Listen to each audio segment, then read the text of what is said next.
Yomoni, leader français de la gestion d'épargne en ligne et au coffre.com, achat et revente d'or physique gardé en coffre sécurisé présente Sud Radio, Osez investir, Thomas Binet.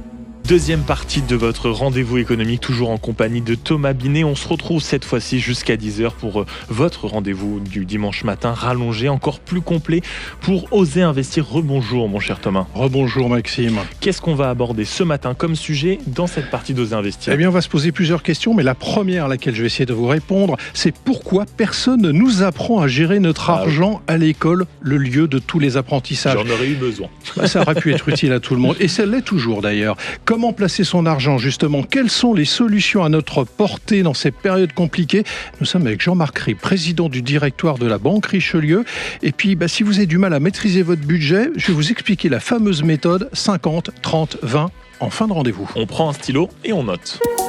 Éco-réseau Business, le magazine de référence des investisseurs, présente Sud Radio, Osez investir, le conseil de la semaine. C'est la vraie première question. En effet, moi, j'aurais adoré avoir ça, que ce soit à la fac ou plutôt à l'école. En effet, Thomas, première question, pourquoi l'école ne nous apprend pas du tout à gérer notre argent ? Puis j'osais en dire que c'est parce que ce n'était pas sa mission au départ à l'école. L'école a été pensée pour transmettre des savoirs généraux, pas pour préparer à la gestion de la vie quotidienne. On nous apprend les mathématiques, l'histoire, les sciences, mais pas comment fonctionne un budget. Et c'est bien regrettable d'ailleurs. Et c'est surtout que c'est un peu comme la paperasse administrative en réalité. Tout le monde va y être confronté à l'argent. Oui, justement, et c'est là le paradoxe. Selon une étude, je vais aller chercher quand même des chiffres, de l'IFOP, datant de décembre 2024, les 3/4 des Français considèrent que l'école, l'État et les institutions publiques les ont peu, voire pas du tout aidés à approfondir leur éducation financière. On considère que ces compétences relèvent de la famille ou qu'on les apprendra sur le tas. Mais en réalité, beaucoup de jeunes se retrouvent lâchés dans la vie active sans aucun repère financier. Et donc j'imagine que derrière, il y a forcément des conséquences. Oui, et des erreurs très coûteuses. Prendre un crédit trop vite, dépenser sans anticiper, ne pas mettre d'argent de côté, je parle sous contrôle de notre banquier, invité dans un instant, faire de mauvais placements, c'est un apprentissage par l'échec qui peut peser lourd pendant des années. Et qui peut clairement nous poursuivre. Est-ce qu'il y a une solution qu'on peut donner ce matin à peut-être des jeunes qui nous écoutent et qui n'ont pas encore ce réflexe de savoir manier l'argent avec malice ? Si je me réfère toujours à cette étude, 60% des Français expriment leur intérêt pour la mise en place d'un dispositif, émission, programme d'éducation économique. Il suffit aussi de nous écouter tous les dimanches matins sur Sud Radio dans Oser investir. Ça leur permettrait donc de renforcer cette culture financière. Mais allons plus loin, il faut introduire une véritable éducation financière dès le collège ou le lycée, il faut le dire. Apprendre à lire une fiche de paye, c'est pas si simple. À comprendre un prêt ou à construire un budget, ça donnerait aux jeunes des clés concrètes pour entrer sereinement dans la vie adulte. Et ça éviterait d'ailleurs de lire des messages dans les publicités sur le crédit indiquant qu'un crédit vous engage et doit être remboursé. Quel monde ! Je sais qu'au pays de l'argent magique, on croit que tout est gratuit, mais sérieusement, qui peut croire que c'est le cas ? C'est bien le sujet du moment d'ailleurs. Clairement. Haussmann Executive Search, leader du recrutement sur les métiers de la finance et de l'immobilier, présente Sud Radio, Osez investir, l'invité. Et c'est votre invité, Thomas Binet, dans ce nouveau rendez-vous qui est une fois de plus complet, plus rallongé pour vous, auditeurs. Et ce dimanche, nous sommes avec Jean-Marc Ribes, le président du directoire de la Banque Richelieu, groupe bancaire spécialisé précisément dans la gestion de patrimoine. Et cher Jean-Marc Ribes, bonjour. Vous êtes l'invité de Thomas Binet. Je vous laisse vous cuisiner. Bonjour. Bonjour Jean-Marc Ribes. Bonjour. Demain, lundi 8 septembre, François Bayrou fera face au vote de confiance. Sauf retournement de situation, son sort est scellé. En tout cas, c'est ce que tous les commentaires laissent entendre. Ça va nous amener à revivre une nouvelle période d'instabilité. On sait bien, Jean-Marc Ribes, que ça fait pas bon ménage avec l'argent et les investisseurs, ce genre de période. Alors écoutez, je crois que les Français sont habitués depuis pas mal de temps à cette période d'instabilité. Oui. C'est quand même la première chose, ce qu'on peut dire. Donc nous, qui rencontrons des clients tous les jours, nous pouvons vous confirmer effectivement que cette instabilité les préoccupe, mais je ne suis pas certain qu'il y ait plus d'instabilité cette semaine que la semaine dernière. Mais Jean-Marc Ribes, ça les préoccupe ou ils sont vraiment inquiets, concrètement ? Écoutez, je crois que les problèmes de la dette française, tout le monde les a compris. Ils sont préoccupés plus pour leur avenir personnel et professionnel, avec des sujets de pouvoir d'achat. pour la plupart, et puis des sujets liés à qu'est-ce que leurs enfants vont devenir. Alors on va en parler dans un instant parce que c'est le problème de l'investissement personnel. Moi je voudrais vous attirer votre attention sur un autre point. On va attendre aussi avec impatience, pas forcément le 10 septembre pour notre sujet, mais le 12 septembre, l'agence de notation Fitch, qui doit mettre à jour la note souveraine de la France. Bon, nous sommes actuellement classés en AA-. Vous misez sur son maintien ou sur la dégradation de la note, sachant, je précise pour nos auditeurs, qu'en mars 2025, on n'est pas passé loin d'une dégradation. Oui, alors effectivement, donc tout porte à croire aujourd'hui qu'il peut y avoir, je ne le sais pas, je ne suis pas dans le secret des dieux aujourd'hui, bien évidemment, mais une dégradation de la note de la France. Donc, quelles seraient les conséquences ? Les conséquences, ça serait une hausse des taux d'intérêt et un emprunt d'État qui coûterait beaucoup plus cher. Et donc, l'État serait obligé de payer beaucoup plus d'intérêts pour acheter de la dette. Alors, on peut quand même rappeler que jeudi dernier, l'État a quand même levé 11 milliards d'euros sur les marchés. Il faut se le rappeler. Il n'y a pas eu de problème pour les lever. Donc, il y a quand même une confiance pour l'État français. Et je rappellerai juste que l'emprunt à 10 ans était à 3,57% et l'emprunt à 30 ans à 4,43%. Ce sont des taux qui sont les plus élevés depuis 2009. Oui, et puis il me semble aussi qu'on emprunte quand même maintenant à plus cher que l'Italie, et même à plus cher que la Grèce. Donc il y a quand même des nouvelles qui nous viennent du marché qui ne sont pas excessivement rassurantes. Je pense à tous ceux qui nous écoutent. Oui, alors vous avez totalement raison, mais ça veut dire que pour répondre à la question de Thomas Binet, c'est déjà bien intégré dans les taux. Alors justement, on va parler des taux. Les taux pour le particulier, parce que les taux d'intérêt se situaient quand même à 3,20 en juillet, ils sont passés à 3,25 au mois d'août, en moyenne sur 20 ans, hors assurance, garantie et frais de dossier. Bon, tous les professionnels le disent en on et en off, surtout en off on va dire. Nous sommes à un plancher. Soyons clairs et concrets, Jean-Marc Ribes, les taux d'intérêt ne peuvent qu'augmenter. Alors en tout cas, je dirais que les taux d'intérêt ne peuvent plus baisser. C'est-à-dire qu'il y a quelques mois, tout portait à croire que les taux d'intérêt allaient baisser. Les taux courts et les taux longs. Bon, je ne vais pas rentrer dans le détail parce que c'est très technique, c'est de la finance, mais aujourd'hui, les taux courts ne baissent plus et les taux longs ont déjà commencé à augmenter. Alors, est-ce qu'ils vont continuer à augmenter ? Tout dépendra, et c'est là votre question, par rapport à la dette de la France, si l'État français est dégradé, mais la hausse est déjà bien anticipée.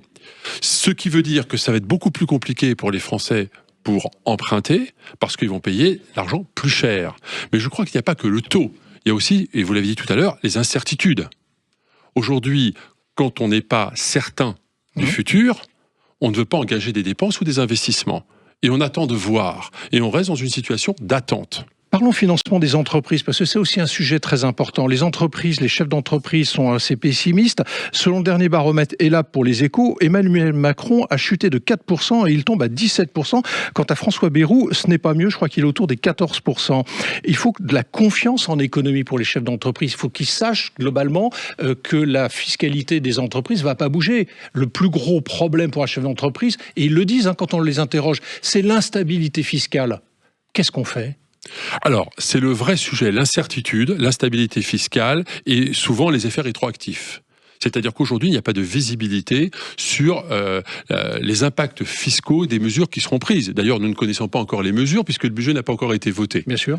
Voilà. Donc, c'est bien le problème aujourd'hui. Donc, quand il y a une instabilité, les gens ont peur, ce qui est normal. Et pour autant qu'un budget soit voté dans les délais. Exactement. Donc, les chefs d'entreprise aujourd'hui ne savent pas trop où ils peuvent aller. Et s'il y a des effets rétroactifs. Justement, comment un chef d'entreprise peut piloter ? Parce qu'aujourd'hui, le problème, c'est que on prête aux entreprises, Jean-Marc Ribes ? Aujourd'hui, les banques prêtent. Les banques n'ont pas de problème pour prêter de l'argent.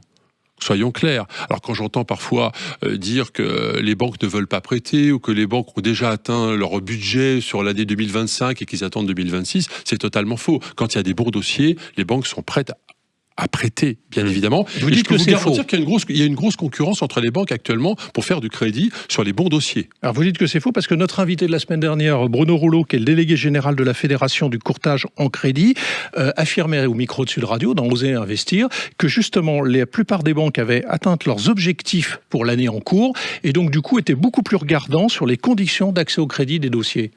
Vous considérez pas que c'est Moi, je ne vérifié ? partage pas ce point de vue. Je pense que quand il y a de bons dossiers d'investissement, les banques sont toujours présentes. Vous savez, les banques n'ont pas des quotas de financement. Donc, les bons dossiers sont traités. Les dossiers plus compliqués, où il y a moins de visibilité, sont plus en attente. Alors, on va essayer d'être pratico-pratique en cette fin d'interview. Une question simple, Jean-Marc Ribes. Aujourd'hui, nos auditrices, nos auditeurs, ils ont un peu d'argent, ils veulent le placer, ils sont inquiets, vous l'avez dit, tout le monde le remarque. Ils le placent où ? Dans des produits qui ne sont pas risqués. Je peux vous dire qu'aujourd'hui, même des clients, puisque nous sommes la Banque Richelieu, donc un pure player de la gestion de fortune, si vous voulez, donc des gens qui sont assez fortunés, en fait, ne veulent pas prendre de risques. Aujourd'hui, on est dans une situation d'attente. Donc, quelle que soit sa situation financière, c'est ce que vous êtes en train de dire. Absolument. Ouais. Et nous avons des clients fortunés qui placent, vous voyez, notamment, c'est le retour des grands dépôts à terme avec des taux garantis aujourd'hui. C'est-à-dire que beaucoup moins d'investissements dans la bourse, beaucoup moins d'investissements sur des produits de private equity, par exemple, mais plutôt sur des produits simples dont on sait combien le taux d'intérêt va leur rapporter. Donc ce sont des situations d'attente, mais une situation d'attente qui peut durer des mois.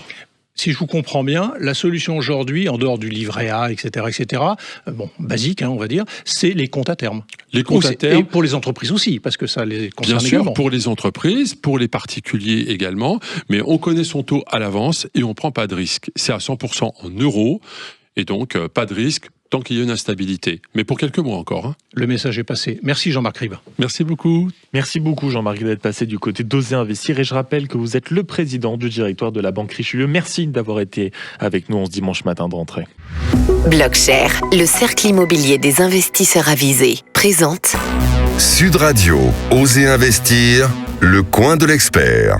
Mon cher Thomas, juste avant 10h, on est obligé de revenir sur la promesse faite au début d'Oser Investir, à savoir que vous avez peut-être une formule secrète pour apprendre justement à tous ceux qui nous écoutent, et moi le premier, je vais prendre des notes, à économiser. Vous avez parlé de la méthode 50, 30, 20 pour gérer son budget. Est-ce que vous pouvez nous expliquer comment ça fonctionne et qu'est-ce que c'est concrètement ? Alors, j'en suis pas l'auteur et je vais vous révéler qui, parce que c'est une règle popularisée par la sénatrice américaine Elizabeth Warren au milieu des années 2000 dans un livre écrit avec sa fille. Elle propose de diviser son revenu net mensuel en 3 parts. 50% pour les besoins essentiels, à savoir logement, alimentation, factures diverses.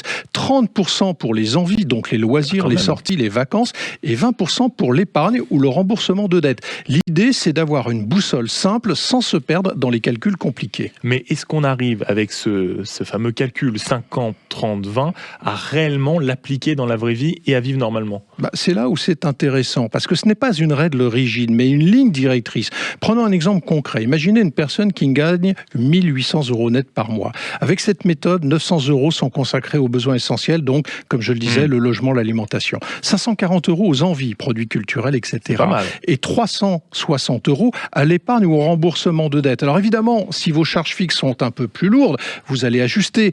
Mais mettre de côté une petite somme régulièrement, ça crée un vrai matelas quand même de sécurité. C'est l'épargne de précaution, il faut l'envisager. Je pense à ceux qui nous écoutent et qui sont interpellés par ce que vous dites, mon cher Thomas. Quels sont peut-être les premiers réflexes à mettre en place si, allez, demain, pour bien commencer la semaine, on veut mettre en place cette méthode ? Maxime, vous prenez votre revenu, vous faites le calcul 50, 30, 20 et vous classez vos dépenses dans ces 3 catégories.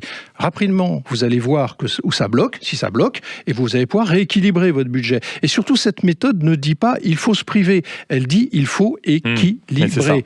On se fait plaisir sans se culpabiliser, tout en construisant peu à peu sa sécurité financière. Voilà, c'est ça la règle des 50, 30, 20. Vous l'avez compris, c'est le rendez-vous de votre week-end, notamment le dimanche à partir de 9h25. Après 9h25, vous retrouvez Thomas Binet pour oser entreprendre, puis oser investir. Merci beaucoup, mon cher Thomas. Merci à vous, Maxime. Sud Radio, Oser Investir, Thomas Binet. Avec Yomoni, leader français de la gestion d'épargne en ligne, et aucoffre.com, achat et revente d'or physique gardé en coffre sécurisé.